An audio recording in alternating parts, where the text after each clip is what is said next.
and that will link you through to YouTube. Anyway, now I'm going to start session number 2 with a gent that I've probably not spoken to for about 12 months now, but I'm sure a lot of you know Bazad from Naked and Famous, as he's very active on social media with the Instagram lives, and they get a lot of views, and he's a very lovely, nice bloke. And I'm going to ask you to unmute yourself if you don't mind, sir. Unmute. Hey, he's here. Bazad, please introduce yourself, buddy. Let us know where you are, and basically a little bit about what you do for Naked and Famous. Sure. Should I put on headphones for this? Is the audio okay? I'm just using my iPad here. I can hear you fine. Okay, good. If anybody's having any problems, please just put it in the chat section, and Bazad will reach for us a pair of headphones. If we just That's right. I reckon that sorts it, doesn't it, mate? And also, let me encourage anybody to keep asking questions. Bazad is here to answer them. He's took some time out for us, so please keep typing in the questions, and we'll come to them a little bit later on. Oh, Tom left. Oh, that's not so nice. Anyways, I'm losing you audience here. You're not. Don't worry. All right. So my name is Bazad. Some of you might know me. I'm from Naked and Famous Denim. I am not the owner of Naked and Famous Denim. Some people seem to think that I am, but that's only because my face seems to be everywhere. But I was the first employee at Naked and Famous Denim, and along with Brandon, I've pretty much been there the entire way. So from the brand being, 8 pairs of jeans to what we are today, and we're still a very, very small team. And I do everything from, doing Instagram lives and social media stuff, answering customer service questions, going on social media and posting content, creating the collection, developing the line. So I pretty much do everything you can imagine. I'm currently in Japan. I live here now alongside my wife, who also works for Naked and Famous Denim. So we work together. We work from home. We are forever together. And the idea was to travel between Japan and Canada. But then this thing called COVID happened. I don't know if you guys heard about it. But the whole world stopped traveling. Yeah, definitely. It's so we've been semi-stuck here for... It's kind of weird because in January...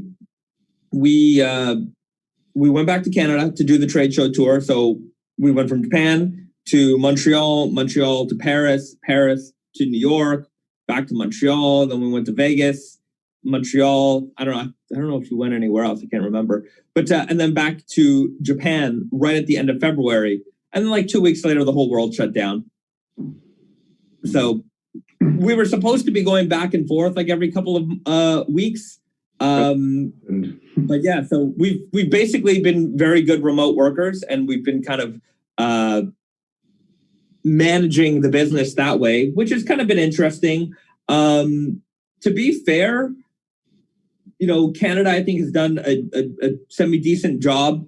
Our factories were shut down for a couple of weeks, but we've managed to ship fall winter goods pretty much on time. There was really not a lot of delays, so I'm pretty thankful for that. I know some other people have had factories and things like that shut down, and it's weird because right now we're in the spring summer 21 booking season, where typically we would be on the road showing the spring summer collection to buyers, and that didn't happen. So of course we had to pivot, and there's been a lot of online meetings like this.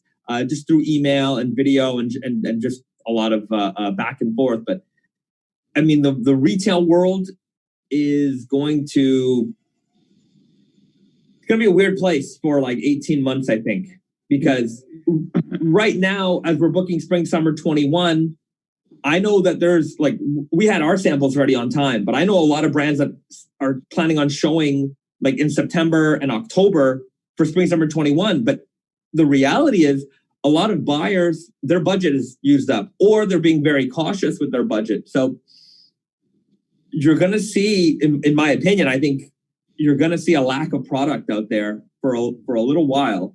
But it may match the number of retailers that are out there, because the number of retailers has also diminished. This thing has shut down a lot of people.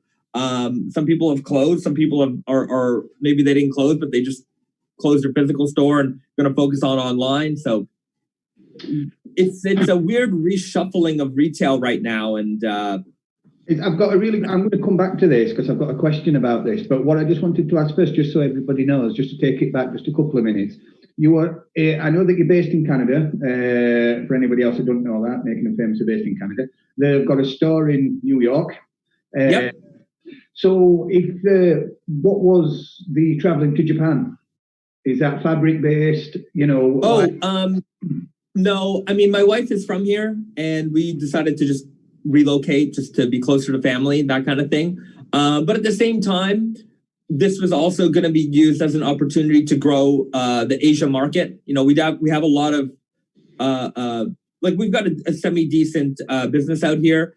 And I know a lot of our Asian customers, sometimes they don't travel to Europe and they don't travel to the States for trade shows. So oftentimes they're looking at things via line sheets. So the idea was that because there are small trade shows and events out here that a lot of those guys come out to Japan to see. So when that would happen, we would coincide, have a showroom, and then be able to meet and grow the business that way. But the whole travel thing didn't happen. Yeah, well, I can imagine the traveling thing because when I think of Naked and Famous, obviously I'll think about raw denim, but I also think about fabric and how much you play about with fabric and experiment and do new things with fabric. And I imagine a lot of retailers would need to see and feel that. Right. Sure. So, in order to buy, I mean, you've got such a big following and so many customers and retailers. So obviously, your customers that you've had for years, they completely trust you. If you said this fabric is this and it's this, they know they're going to get what it says on the tin. But in terms of getting new business, I imagine it can be difficult for somebody like yourself, which is probably why you're so active and so good on social media, because you're still getting that message across, even though this situation.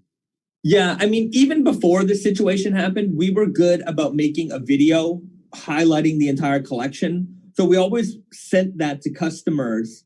In fact, we would send it to customers before they would go to the trade show so that they would be able to watch this video, make their notes, and then they would come to the trade show prepared, saying, okay, I want to see this, I want to see that.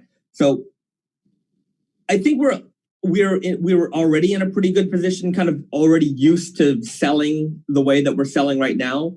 But I mean, it is going to be difficult with new customers not being able to see everything because our collection is pretty vast. Mm-hmm. So not being able to tell the difference between one fabric and another, in photos, sometimes it's very hard to tell. You got to touch it. You got to see it for yourself, especially with our shirting fabrics that we use. A lot of the stuff that we use is very soft and very, you got to feel it. So, being able to capture that in video is going to be something that we certainly have to focus on. And hopefully things open up in the new year. I don't know. I thought things would be open up by now. We seem to be going a little bit backwards again. Well, we definitely do in the UK. I don't know. I mean, I saw an article today. I mean, I only read the headline. I didn't get a chance to read the whole thing. But I think Canada reported that there were no COVID deaths. Was it last month or something like that? I'm not entirely sure. Maybe I shouldn't say it because it might be the wrong information. But I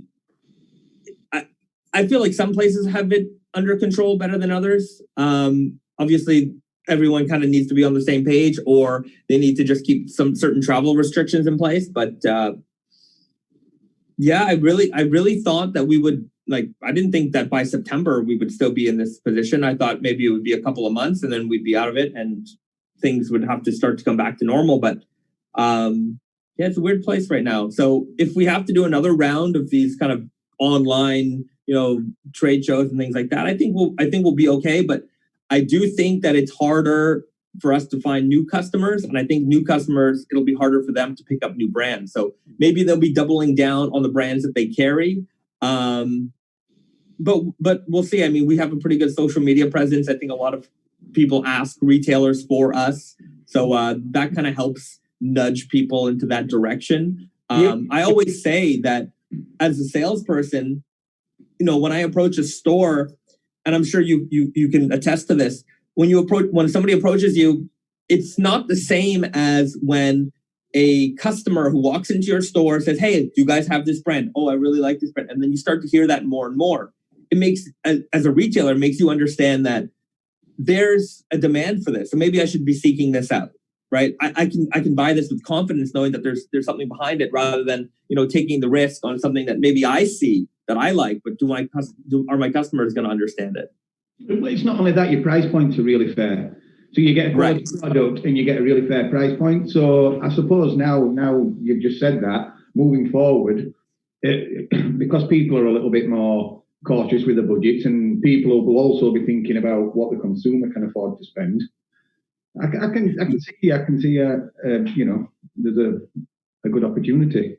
Yeah, I mean, our prices are I'd say they're very fair. One way that we're able to achieve that is because we take advantage of a lot of just trade deals. So between Canada and Japan, there is free trade.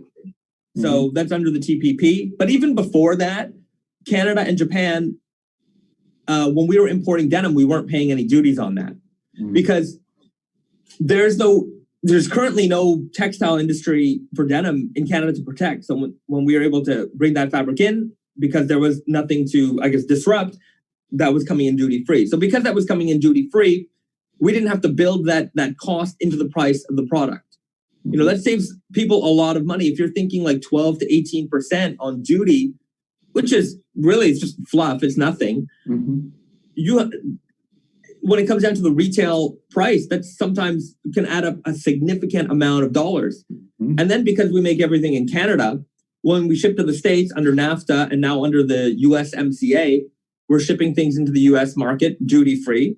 And in Europe also, because of what's the European trade deal? Anyways, there's a European trade deal with the Eurozone between Canada. So our products are landing in Europe also duty free. So we're able to maintain an honest price point because these duties aren't getting in the way of adding to adding a significant cost to the end user. And to be fair, I mean, what good is it to have a jean that's $250? It really should be $150, right? It doesn't make the product any better. You're just paying for duty, and that if you want to go deep into the value of duty and what that would do for your own economy, that's one way to look at it. But people think we're a big brand. I think earlier you also mentioned we're sizable, but we're really not. We're such a small team of just a couple of people who do a lot of jobs, and maybe some of us are in like workaholic zone, mentality where we can't detach ourselves from work. So we do a lot of stuff, and because of that, when you see all the social media stuff that we put out, and I think we actually you should see the amount of time we spend on taking photos, and you'd be surprised how fast we can make certain content. And people think that we spend tons of money on this stuff, and really it's just grab and go, run and gun, and just even with our videos, it's just we film the stuff in like 10 minutes and edit it and go put it up. I agree. So, you can spend hours worrying about it, and truth is, when you put it on social media, it lasts a day. Right. And then the day after, it's time for someone else to go out if you want to keep people engaged, So yeah. I don't blame you one little bit. What I was going to say is then, I know obviously Workaholic Zone is a little bit of a clue, and I have seen your collections, and they are vast. How do you go about structuring that? Getting all the designs, sourcing all the fabrics, getting them all out on time. Do you have like a schedule or? Yeah, we basically work a year in advance at this point. So back in the early days, we were just, the seat of our pants putting everything together. But we're pretty organized. Like right now, we're putting together the Fall Winter 21 collection. So really, we just spring summer 21. We've done with the booking season there. We're shipping Fall Winter 20. My brand is in Fall Winter 21 mode. We've got appointments lined up. Typically, we would come to Japan. When I was living in Canada, we would come to Japan, meet with our suppliers, and plan out fabrics. In some cases, we're planning out developments more than a year in advance. Sometimes developments that we're doing are a little complicated and require a little bit more time to develop. So we're always, when we have these meetings with our fabric suppliers, we have a whole list of stuff that we're trying to do. We give them our new ideas. They show us the kind of the step they are in the developments. So right now we're in fall winter 21 mode. And yeah, we're gonna be developing a bunch of new fabrics, and we'll place the kind of seeds for spring summer 22 at the same time. So this is really interesting. I think what you just said. So because it's funny because I never see the denim customer, and I know that you've got such a vast array of products. It isn't just denim heads that buy and support Naked and Famous. But I never see the denim customers necessarily seasonal. So how do you know? I mean, how do you go about thinking, right, we're going to do this in a year? Well, this is kind of the thing that I'm going to pat myself on the back for this, is that for a long time, a lot of people, I'm not going to name names or brands or anything like that, but they just kind of rested on the stuff that they made. Here's our collection, and here it is again and again, and and we have one new thing, and it's like, okay, well, we never worked that way. Every season we wanted to bring out something new and fresh and exciting, and I guess over the time of doing that, you just kind of realize the types of products people like for spring summer seasons and the types of product people like for fall winter seasons. And in the spring summer, lightweight, stretch, lighter colors, these kind of things are you never saw them 10 years ago. Like that, it didn't exist. And when we started putting them out, and I remember people, I always remember like the feedback at trade shows when you would get like these kind of hardcore denim shops, and they're like, why are you making this? Who wants this? And I'm like, okay, well, you don't, clearly, but we're selling a lot of it. Like the customer is speaking, just because the customer doesn't tell you what they want, sometimes you got to experiment and put things out, and then they'll tell you with their wallets, So lightweight stuff, summer colors. And these are things that you would never think that the raw denim guy would want. Who wants a light blue 10-ounce jean? Turns out a lot of folks. So maybe I'm giving ideas to people out there, but we've never been afraid to put something out. Sometimes it's obviously we're a business and we're here to make money, but sometimes it's just about putting out stuff that we like. And I find that the fact that we do that so often, we've opened people's eyes to new things that they've never considered or even knew were options. What's a puzzle weave denim? You know what I mean? This is just totally weird, a totally weird fabric. A jacquard denim looks like a bunch of puzzle pieces kind of put together, like Tetris blocks, really. Mm-hmm. And yeah, people loved it. People put them on and they say, you know what, every time I put these on and I go, people compliment me.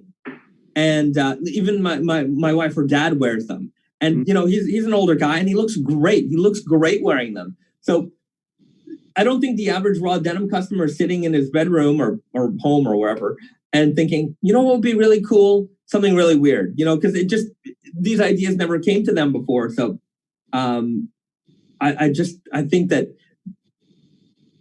our vision for the future just comes from all of our experience with what we've done in the past, and the fact that we've done so much experimenting. We know what works, what doesn't work, what our customers like. So we can avoid certain types of fabrics and looks because we've made those mistakes and we know what, we've been there. And I guess at the end of the day, not every style for us is supposed to be a quote moneymaker. Some of it is just there to be like, look at this really, really, really cool fabric. And if you like fabrics and you're a fabric nerd, a denim nerd, you're gonna be like, yeah, that's a pretty cool fabric. Maybe it's not wearable every day, but that's a pretty cool fabric. And so we've actually got a bit of a question about products here, which is a good one. It says, well, it's a two-part question, so I'll start with the first bit. What is the most difficult item to develop, or that you have developed? What experiment have you tried? What have you tried to do? I mean, you've put text on selvage and stuff. You know, what did you know you were going to do, but what a real challenge. You got there in the end, but it was a real challenge. Well, there's certain things that like they end up being a challenge because nobody wants to do them. Like it took us for spring summer 21, we're actually doing well, here's one thing that I want to do because we've actually achieved it. And anyways, we've always wanted to make there's a fiber that's made out of spider silk. Okay. Right. And it's so like I like reading, like, you know, sometimes I'm inspired by just like looking up what's kind of the newest innovation in like the science and, you know, world. Like, what are some weird things that people have come up with? So one of these things is spider silk, and it's super weird how they make it. And basically they genetically modify a goat, and its milk contains, like the way the milk is made contains proteins that are similar to spider silk, and then they are able to extract these proteins and then spin it to yarn. Weird stuff. Weird stuff. And so we're like, yeah, we really want to do this. And they're like, no.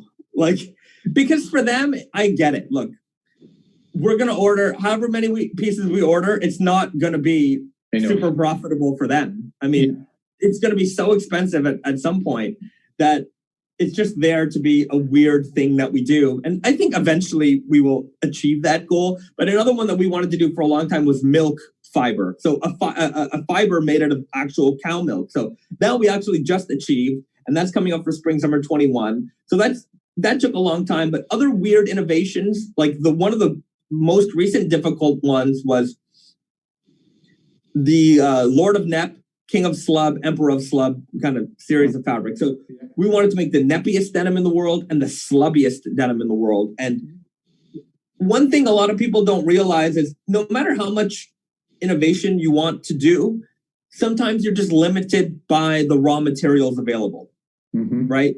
So everybody in the denim world, you know, you're limited to the type of yarn that exists, right? Well, you don't realize how limiting that can be sometimes. If the thing you want to make needs to be made with something that doesn't exist, well, then how do you make that thing, right? So we spent over a year with a yarn supplier to develop the slubbiest yarn in the world. I wish I had it with me, but this stuff is so freaking crazy. It looks like, if you're a comic book fan, it looks like a Spider-Man spider web. Like it's just yarn with twisted yarns all around it, and it looks so freaking weird. And I remember the meeting with our fabric supplier, and we were telling them our idea, and they're telling us, oh, it can't be done. Here's the yarns that we have. Here's what we can do. And we were, of course, as stubborn as we are, we don't really take no for an answer. Interestingly enough, Japanese companies are very bad at saying no. They don't really tell you no. They just say, it's difficult. And that's usually a Japanese no. But we don't. So we like pushing back a little bit on them, being like, oh, it's difficult. Okay, that's fine. That's okay. All good things are difficult to do. So, and then they don't know how to respond to that kind of pushback. So you 9 times out of 10, you can get your own way, is what you're saying. Right. So in this case, they were like, okay, like they're not really getting the fact that we're trying to say no. So they invited the yarn supplier to this meeting to basically be like, oh, it's impossible. Like, well, we're not saying it. It's the yarn supplier saying it. See? So the yarn supplier comes, and there's the engineer, and then there's the sales guy, right? And here's a pro tip for anybody. If you want anything done, talk to the sales guy, because the sales guy's got an incentive to get this done. So the engineer is kind of trying to tell us what can be done, what can't be done. And we're just like, you guys are the best yarn supplier in the world. You know, you're a Japanese yarn supplier. You have pride in making together we're going to make the most incredible slubby denim fabric the world has ever seen, and it's going to be using your yarn. And so we're just rubbing their ego. as much as we possibly can and saying, of course you can do it. If anybody can do it, it's you guys that can do it. And the sales guy is just like, yeah, absolutely. Of course we can do it. We are Japanese yarn suppliers. If anyone can do it, we can do it. And I'm going to get him to do it. And so, months later, we've got the yarn sample and it is just balls out crazy.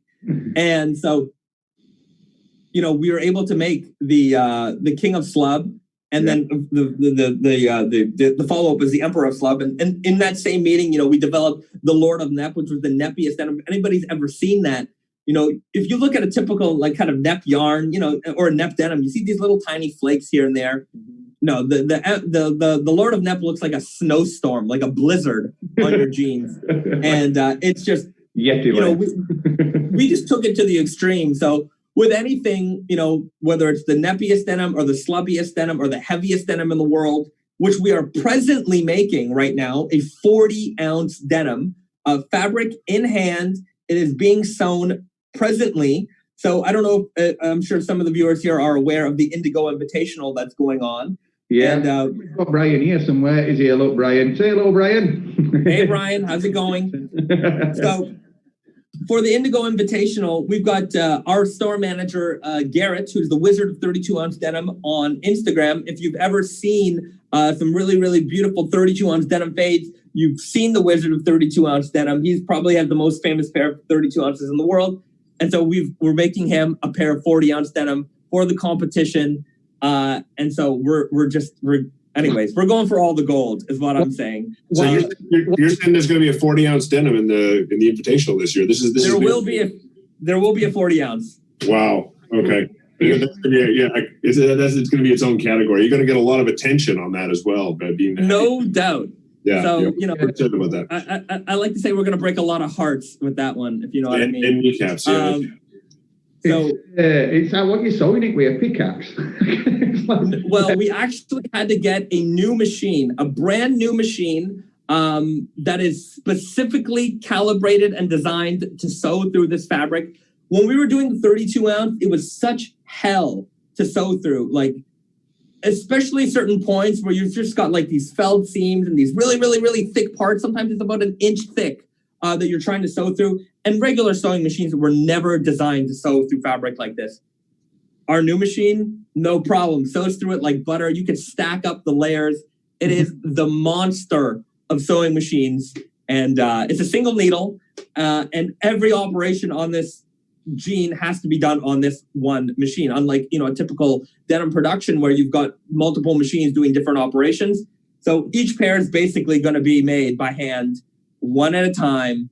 And it's going to be laborious, but all good things. How many pairs will you make, Bazad, of such a jean? Because obviously it's brilliant to look at, but there's only a few. We will make as many as we can. There isn't going to be a limit to this. There is a limit, in fact, to the amount of fabric we presently have, because the mill that makes it has not perfected making this fabric yet. It is still a work in progress. And so we have some rolls, and there's a lot of defect in the roll. So we just cut around it and use all of the good parts, so we can actually make these jeans. But they are coming to a point where they are able to weave the fabric. I've seen the machine in action. They told me not to tell anybody any of the details of the machine, and I will honor that. But it is a monster. The shuttles are huge. They're like double the size of a typical shuttle. And maybe I've said too much, but and will this jean be button fly? Because that's the one thing I've always noticed with the heavier denim is it's so hard to fasten buttons. 25 ounce plus is. Well, it'll be a zip fly. And I'm not gonna shit on anyone by name, but I do find it funny that whenever somebody does one of their super heavyweight denims in that range that we've done before, when they do it with a button fly, or when there's certain construction details I see, I'm like, that's inexperience. You don't do that. That it just shows that you don't know what you're doing when you're making these jeans. Because if you try to put a button fly on a 32 ounce denim, you are making a big mistake. the top button is already hard enough to do. And like getting the buttonhole sewn, like even when you're doing buttonhole machines were never, ever, ever designed even close to put buttonholes in a fabric that thick. And you're just going to have buttonhole issues. And of course, your thumbs are going to bleed. So don't do it. It's a zip fly on that one. And if you're not doing it like that, you're just punishing your customers. So you said that one more question about this. You said that the machine can handle multiple layers. The one you're going to use to sew these together. It can handle multiple layers. So theoretically, is there a limit of what this machine could handle? If like how high are you going to go with this? Is 40 the absolute limit for you, or are you going to push the limits again? And does this? We will never stop pushing the limits. We will never, ever, ever stop pushing the limits. If anyone wants to come at us with a heavier weight, we have another one.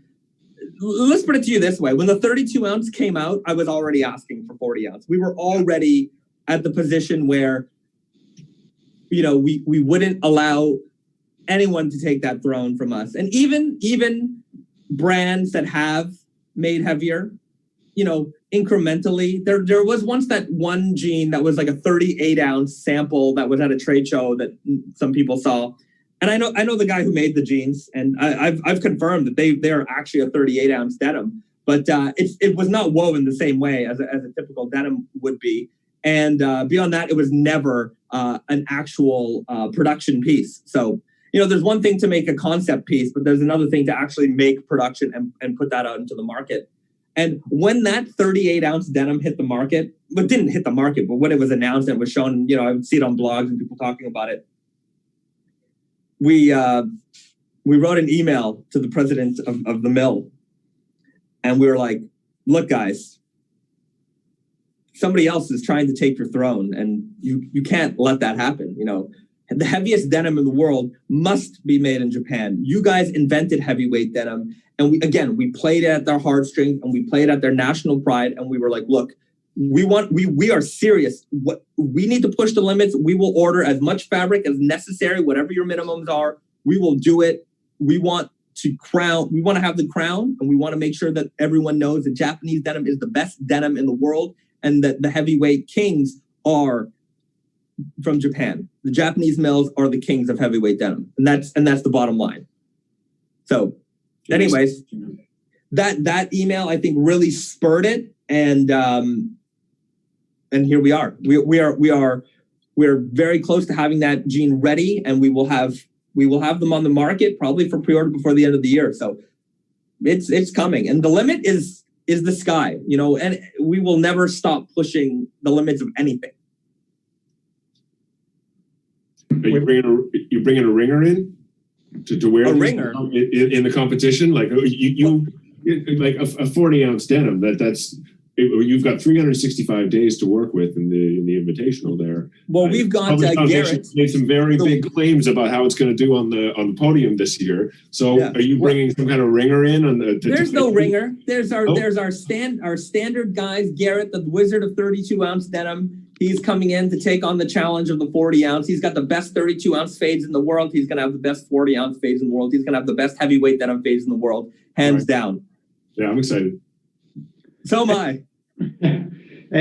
Well, this might answer the question a little bit. The second part to the question that I asked you, they've said, what's been your favorite collaboration / collection? Is there anything that's particularly stood out to you that you've really enjoyed? Yeah. I mean, I like the stuff that we're doing right now with our nostalgia tie-ins. So we've done Street Fighter, we've done Ghostbusters, we've done Dragon Ball Z, we've done the Toxic Avenger. So a lot of stuff from my childhood, Brandon's childhood. We're nostalgia nerds. We're kind of at that age where, we look back and have fuzzy memories of all this stuff. So, doing a Dragon Ball Z collaboration, and that's such a different collaboration than the kind of stuff that we were doing in the past.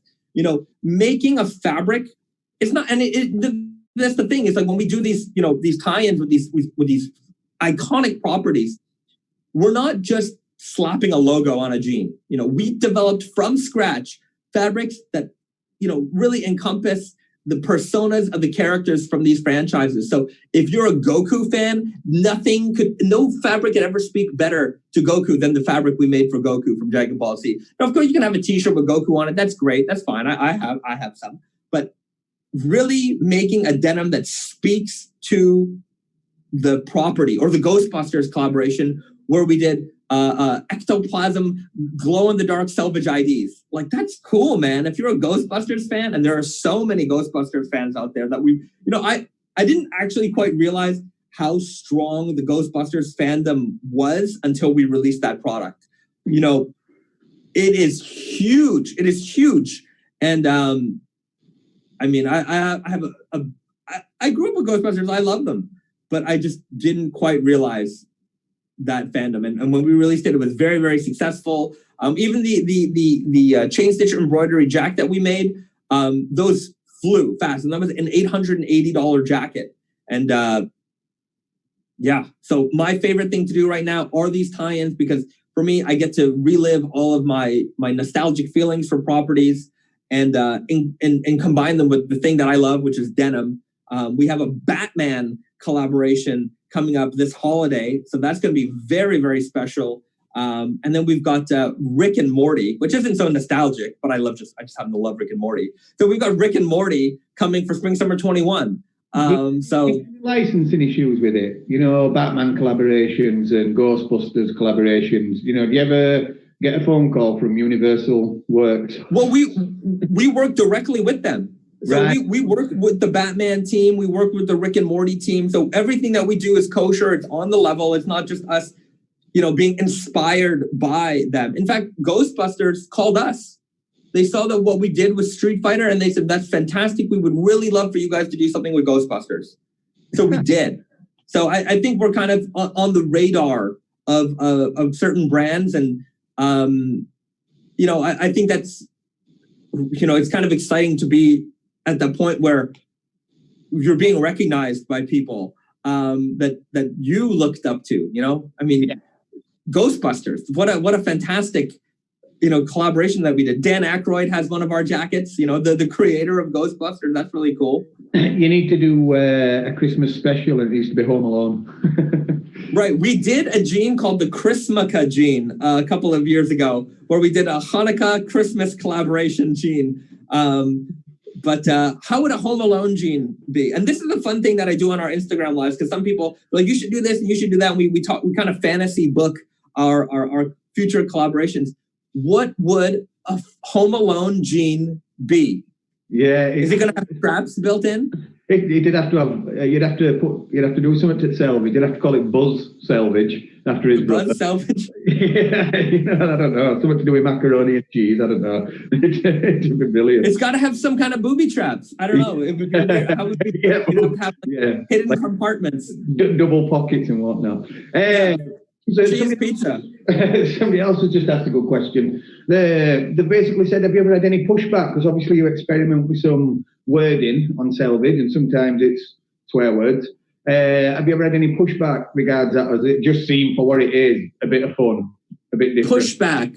I don't think we've ever had anyone, like, everything what we do is in good fun. You know, we're never, like, even when we did the vulgar selvage, well, at least the original vulgar selvage, we had the word shit, bitch, ass, and fuck. But we never said, like, you're an asshole or you know.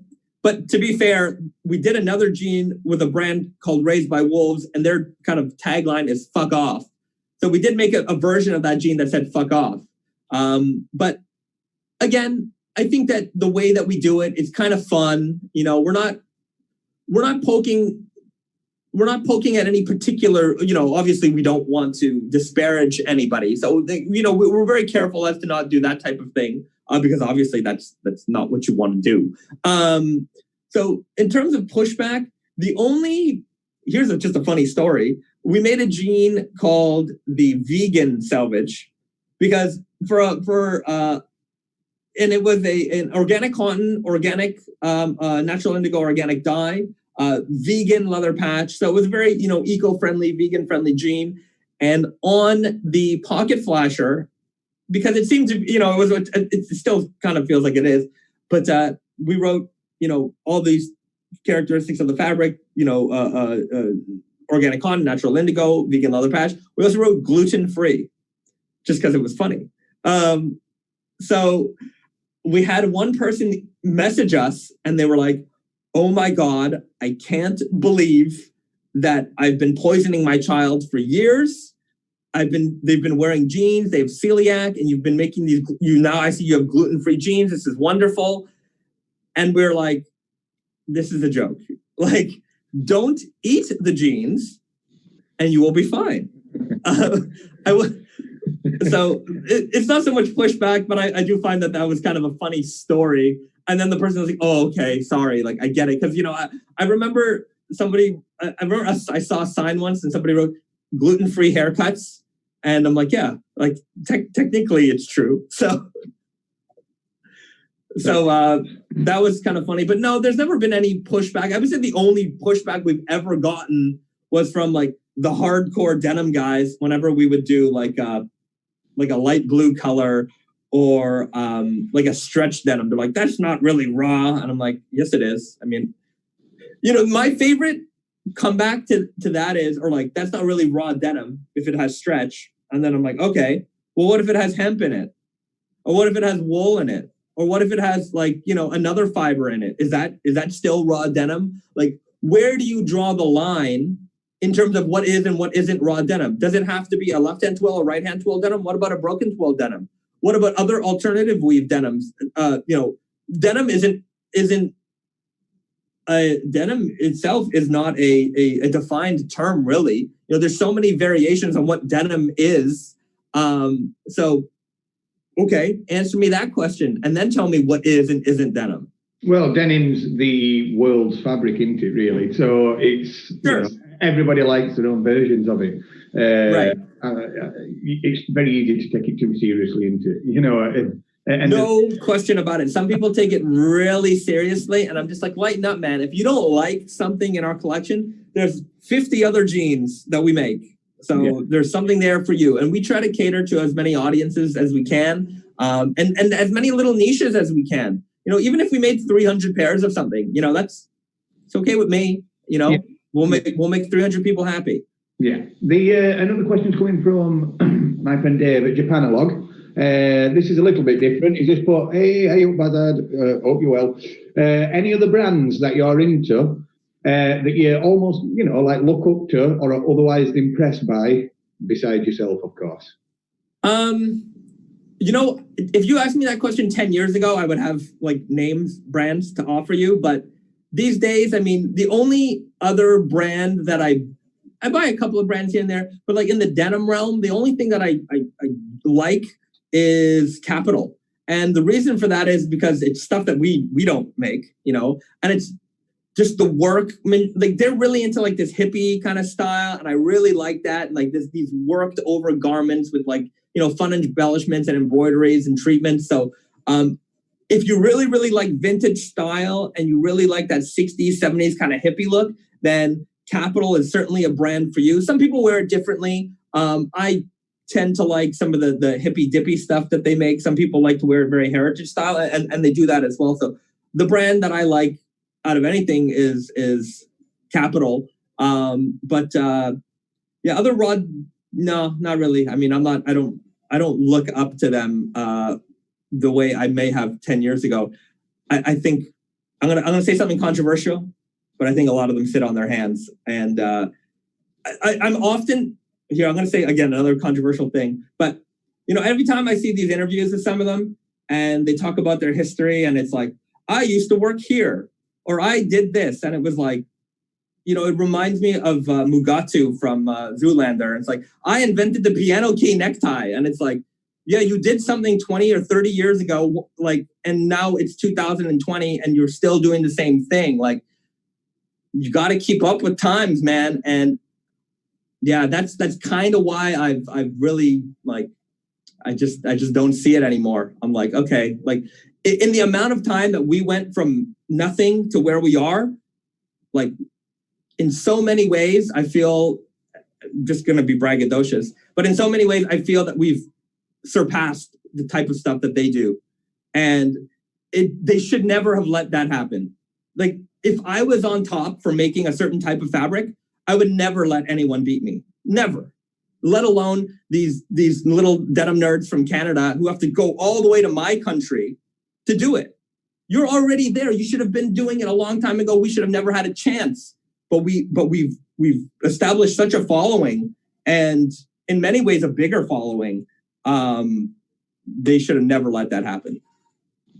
That's really interesting. And I also think as well is when you're immersed in your work like you are, you don't really think about what other brands are doing. You're not trying to, you're not looking for inspiration from other brands. You're drawing your own inspiration from your own, pretty much from your own places. And that's what, that's what capacity you work on. So I would say earlier, I certainly did, because before I worked at Naked Famous Denim, I was just a fan. So, I was on these forums, I was on these message boards, I was coming to Japan to buy jeans, I was buying all the Japanese magazines. And so I really, really looked up to a lot of what was going on. So I would say early in times, it was wow. I was certainly impressed. But as time progressed and we started making our own stuff, that I was just man, when I'm, being impressed by something else and then making it better yourself, you're just oh my God. It's like being a good chef. Not, there's certain things that you can appreciate other people's work, but some point you're just I make really good stuff. Sorry, that's just too. I'm being cocky. It's like we're gonna win the Indigo Invitational. I didn't know how to take this question at first, but I'm pretty sure it's a serious one from Mr. Radical. Would you ever do a denim with Canadian jean, maple scratch and sniff, plaid pockets, maple wood fiber denim, maple wood fiber denim? So we've done a evergreen, a forest smelling jean before for a customer of ours. Here's the thing with maple syrup. I find that it's hard to nail that scent. I wouldn't mind doing a maple syrup, or a super Canadian themed jean, flannel pockets. It could happen. For example, if you watch the Instagram live today, I showed off our New York jean. So we're doing a jean exclusive to our New York City location. It is the souvenir jean. You cannot buy this online. You can only buy it in store. It's one of those things where I feel like it makes if you're a tourist to New York, it makes your trip a little bit special to know that you bought something that you could only buy in one place.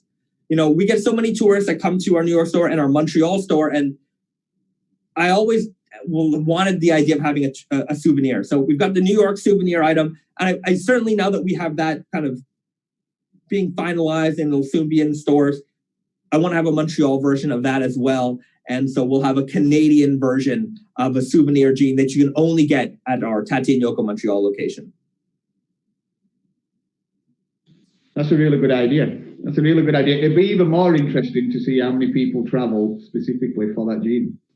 Well, in Montreal, I would say it's pretty close to half our traffic is tourists. Right. And we're in our store in Montreal is in the middle of nowhere. I mean, we're in an industrial area. I mean, that's where our factory is, and our store is attached to our head office and factory. But people come. I mean, with COVID, not as many people are coming, unfortunately, or fortunately, depends on the way you look at it. Montreal is known for its festivals. There's every month, every week, there's something special going on in the city. So it brings so many people to town. And there's so many denim nerds out there. You would be so surprised how many people are oh, I'm from Vancouver. Oh, I'm from Winnipeg. Oh, I just came in from Ottawa. I came in from Toronto. I'm here from this festival, that festival, but I wanted to come to your store and I wanted to buy something special. I wanted to come here to buy it. So now offering them something that they can only get, I think it gives them a nice little, especially with raw denim, because there's the tie-in of your fading and your journey is so kind of intertwined, that having a jean that you kind of took a journey to get, and then wearing it in and being this is the jean I got in New York. This is that vacation or whatever that I went to Montreal or New York or I think it adds a little extra personality to that. Yeah, I would definitely agree with that. This is a good question. Standout positive experience with your time at Naked and Famous, customer experience. So I'm standout customer experience. I'm trying to think. It might be an email you received, or because maybe. I mean, I handle like a decent amount of customer service questions. So, and like I deal with if there's issues and things like that. And some people are like, "Wow, you're answering my email." I'm like, "Who else is gonna answer your email?" Like, we're a small company. They think there's this customer service department. No, it's us. We answer everything. I'm just trying to think of like really particular experiences with customers. And I mean, there's a lot of times where people travel, and they're gracious. I find that because we're such an accessible brand, there's so many times that people come into our store in Montreal, or when I'm in New York, people come in and they're like, "Oh, you're here." And I'm like, "Yeah." Like, again, where else am I going to be? And, I'm helping them with their jeans, and they're just like, "I can't believe the guy at the brand is helping me buy a pair of jeans right now." And, I get down, I cuff the jeans for them. I make sure everything fits nice. But any particular, this is a kind of an on the spot moment. I always remember, unfortunately, sometimes the bad customer experiences tend to outweigh some of the good ones, just because some of them are so. Let's do one of those then. Obviously, we'll not ask you to mention any names. Not that you would, but I'm not gonna. I can't mention names here because I don't honestly remember the name of this person. And this is actually before my time at Naked and Famous, and this is maybe my most favorite selling jeans moment ever. Almost every time something bad happens, it's always a good story. So I like to look at things this way, and this was one of these times where it was so weird. I didn't know. We didn't know what to do. So I was working in a luxury denim store, a luxury department store in Canada. I was working in the denim department. I was in the women's section. I worked in the ladies' wear. And lady comes in with her baby. Baby's in the stroller, and she had some jeans she wanted to try on. No problem. So she goes in, tries on a couple of jeans, comes out, sees how she looks, goes back in a few times, and typical kind of sales experience with somebody. She comes out of the change room and she's like, I'm gonna think about it. And I'm like, okay, no problem. We're here when you're ready to make your decision. And so she left. She's like, I left everything in the change room. I'm like, okay, well, of course, naturally we're customer service people, salespeople. We take care of that stuff for you. So she leaves, and go back to the change room to empty out the change room. And my colleague, she's like freaking out. And I'm like, what's the matter? She's like, go to the change room. Go look inside the change room. And I'm like, okay. And I look on the ground, and there's panties on the floor. And I'm like, why? I'm thinking to myself, we're in a mall, and she must have been shopping, and maybe that fell out of her shopping bag or something. And so I turn around, I'm like, grow up. Just, that's what I just thought, pick them up. And here's where we get gross, guys. Sorry. A trigger warning. There's a used maxi pad attached to this underwear. And I pick it up, and I'm just like, oh my God, I can't. And we're just freaking out. Like, why did this person take off their underwear to try on jeans and then leave their underwear in the change room? Did you not notice when you were like, how did you forget? What is going on? It is just too much for us at this moment. So we're like, okay, let's deal with this situation. She brings a garbage bag over. I take a tissue. I pick up the underwear, put it in the trash. And we left the trash bin kind of right by the change room door for some reason. I don't know why, but we did. And then we took all the jeans, and we're like, we need to send these all out for dry cleaning, because I don't know which one she tried on with and without underwear. But no matter what, they're not sellable condition at this moment. So we have to send them out for dry cleaning, and then that's that. So 30 minutes later, lady comes back, and she's like, hey, I'd like to try those jeans on again. And me and my colleague are just looking at each other, and we're like, okay, no problem. She runs to the alteration department. That's where we would send out all the cleaning. And she grabs the jeans and she brings it back. And she's like, here you go. And she tries them on.